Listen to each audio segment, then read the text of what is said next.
Welcome back. Thanks for being here.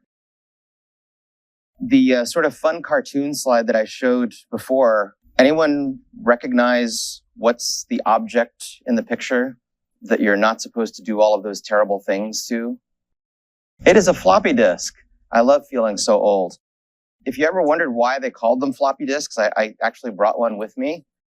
This one is bright yellow. They were usually a boring color, but they are actually pretty floppy, as you can see.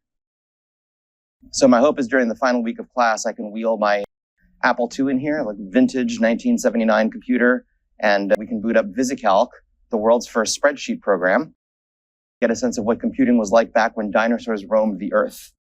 So this was a warning, kind of a humorous warning label, because users would complain that they would buy software on a floppy disk and, oh, now I put the floppy disk in the drive and it can't read it anymore. And there really were stories of, people like they got, peanut butter and jelly on them, or like their dog chewed it up, or it fell into the fireplace, and then they wonder why it won't boot. So this was the humorous warning label that one particular company started including with their disks. A little computing history for fun. Also, I pointed out that, periodically I like to recommend books that I think every practicing software engineer should be familiar with or should read. I think probably 99% of the books out there on coding and software engineering are awful, but the few that are good are really, really good.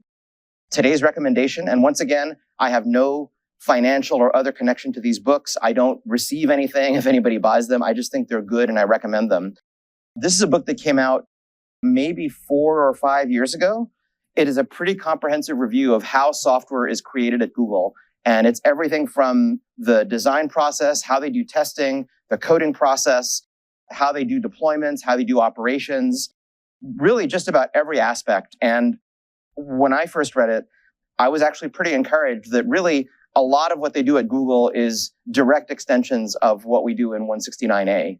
So it kind of is validation that I think the things that you're learning in this class are representative of the state of the art of at least what I think is one of the most formidable software development houses out there. Also, the two authors, Titus Winters and Hiram Wright, or two of the three authors, I guess. I actually met Titus Winters at a conference right before the pandemic, and we hit it off really well. I told him how cool I thought the book was, and he was able to give a talk in CS 169A over Zoom that year. He's no longer at Google, but I'm trying to get his colleague Hiram Wright to come in and give a talk. So we'll see how that happens. But yeah, if you get the chance, it's sort of a compendium of like, this is how one of the, software companies that controls software that billions of people are using, this is how they do it. So highly recommended.